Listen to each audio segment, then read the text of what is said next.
En medio de las estepas, de las montañas y de los inextricables bosques de las más apartadas regiones de la Siberia, se encuentran de vez en cuando pequeñas ciudades de 1000 o 2000 habitantes, con edificios de madera, bastante feas y de 2 iglesias, una en el centro de la población y la otra en el cementerio.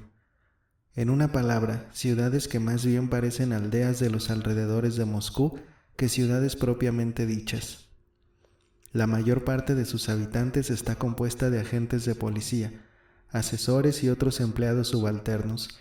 Hace muchísimo frío en Siberia, es cierto, pero en cambio es muy lucrativo el servicio que allí prestan los funcionarios del Estado.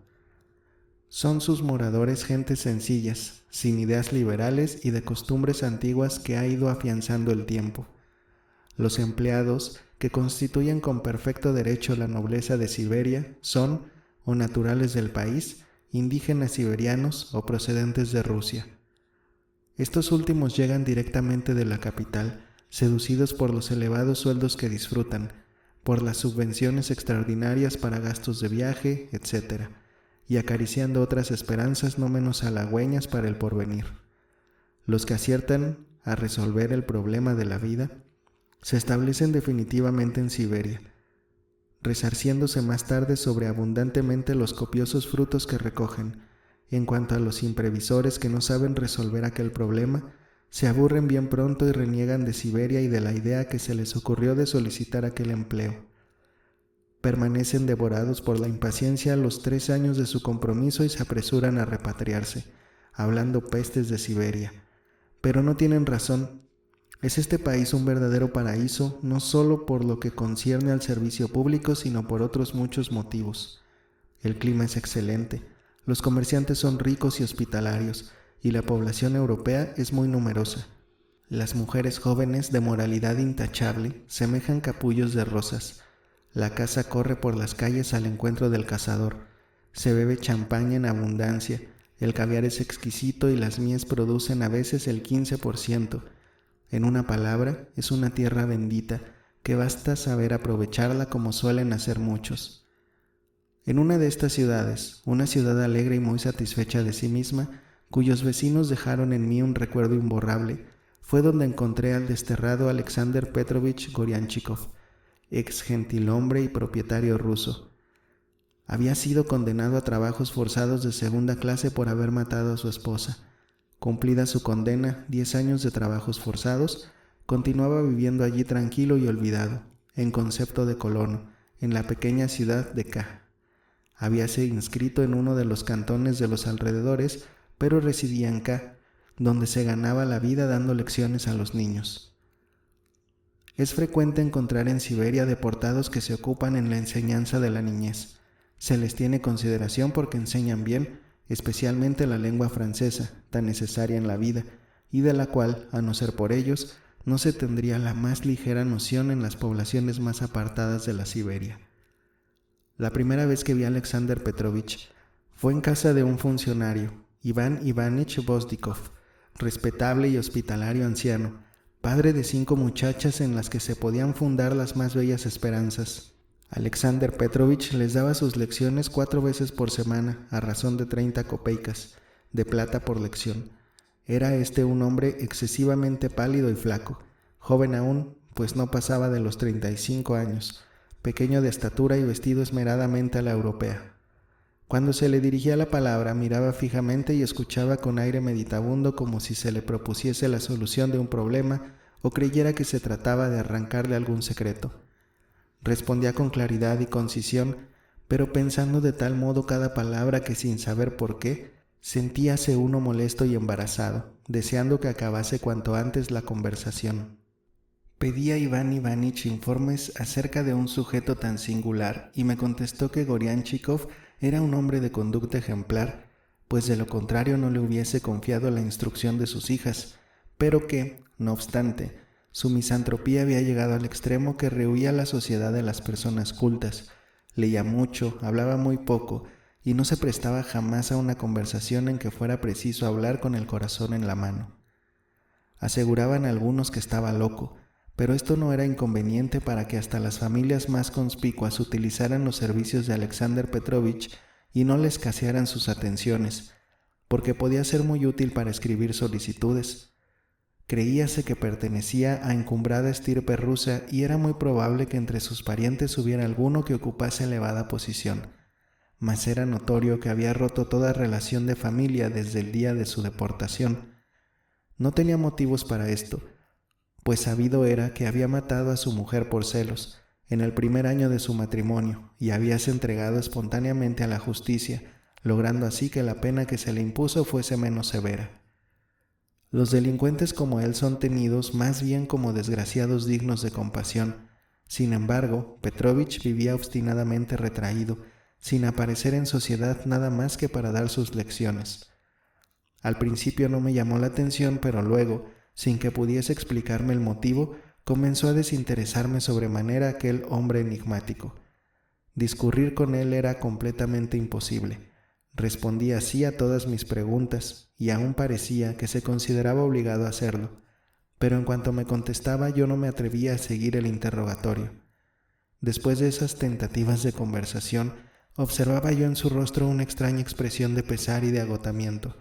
Recuerdo que una hermosa noche de verano salí con él de casa de Iván Ivanich y se me ocurrió invitarlo a que entrase en mi vivienda para echar un cigarro juntos. Pues bien, no sabría describir el desasosiego que se apoderó de él. Aturdido, desconcertado por completo, balbuceó algunas palabras incoherentes y de pronto, después de haberme mirado con aire ofendido, huyó en dirección opuesta a la que llevábamos. Yo quedé clavado en mi sitio por la sorpresa. En lo sucesivo, cada vez que me encontraba, parecía que se apoderaba de él un invencible terror. Sin embargo, no me desanimé. Aquel hombre me atraía. Un mes después entré inesperadamente en casa de Gorianchikov. Era evidente que en aquella ocasión obraba a tontas y a locas y sin pizca de delicadeza, pero vivía Petrovich en un extremo de la ciudad, en casa de una vieja burguesa cuya hija estaba tísica.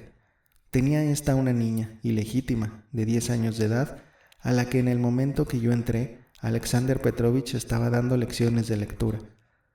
Al verme se turbó como si le hubiese sorprendido en flagrante delito. Se levantó bruscamente y se quedó mirándome con ojos atónitos. Nos sentamos al fin, pero sin que él apartase sus ojos de mí, como si sospechara por mi parte aviesas intenciones. Comprendí que era excesivamente desconfiado, y en sus miradas recelosas se leía a las claras esta doble pregunta: ¿a qué has venido y por qué no te vas enseguida?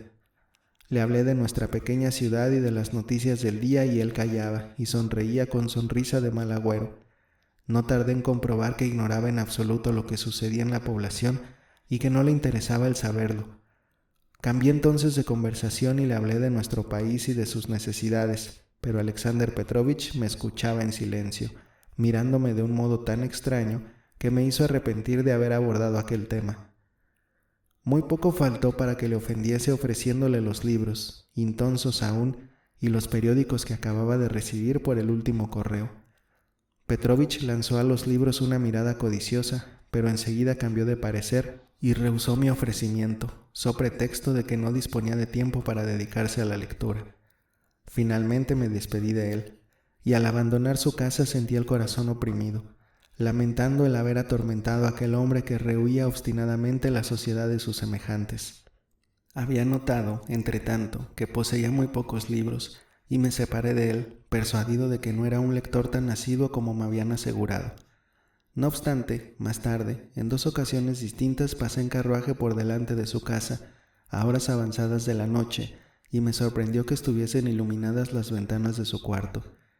¿Qué haría a semejantes horas? ¿Escribía acaso?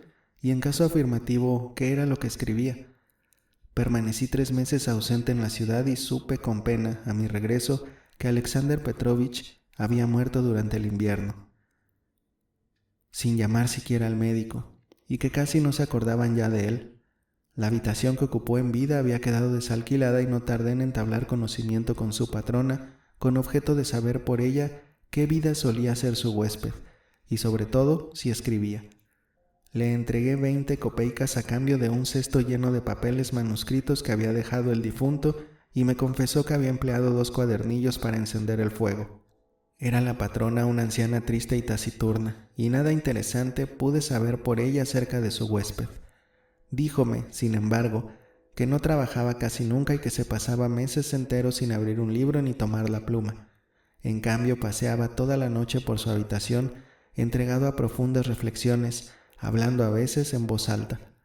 Había cobrado mucho cariño a Katia, la nietecita de la patrona, desde el momento en que supo su nombre. El día de Santa Catalina mandaba celebrar una misa de requiem por el alma de una difunta que jamás nombró. Detestaba las visitas y no salía de casa sino para dar sus lecciones, y aún miraba con malos ojos a su propia patrona cuando, una vez por semana, hacía la limpieza de su cuarto. En los 3 años que había vivido en su casa no le dirigió la palabra sino en muy contadas ocasiones. Pregunté a Katia si se acordaba de su profesor y la niña volvió la cabeza hacia la pared para ocultar sus lágrimas. Aquel hombre, pues, habíase hecho querer por alguien. Me llevé los papeles y empleé casi todo el día en examinarlos. La mayor parte no tenía importancia, pues eran ejercicios escolares, pero al fin di con un legajo bastante voluminoso y escrito con letra menudísima. Era un relato incoherente y fragmentario de los 10 años que había pasado Alexander Petrovich cumpliendo su condena a trabajos forzados. El relato interrumpíase a menudo con anécdotas y episodios horribles, escritos con mano convulsa, que denunciaban el estado de ánimo del escritor. Leí repetidas veces aquellos fragmentos y casi llegué a persuadirme de que eran la obra de un loco, pero aquellas memorias de un presidiario, memorias de la casa muerta, como el autor titulaba su manuscrito, me pareció que no carecía de interés. Un mundo completamente nuevo, desconocido hasta entonces, la singularidad de algunos hechos y las observaciones que se hacían sobre aquel pueblo decaído. Encerraba algo que me seducía y leí el manuscrito con curiosidad. Tal vez me he engañado, pero de todos modos, publico algunos capítulos. El lector juzgará.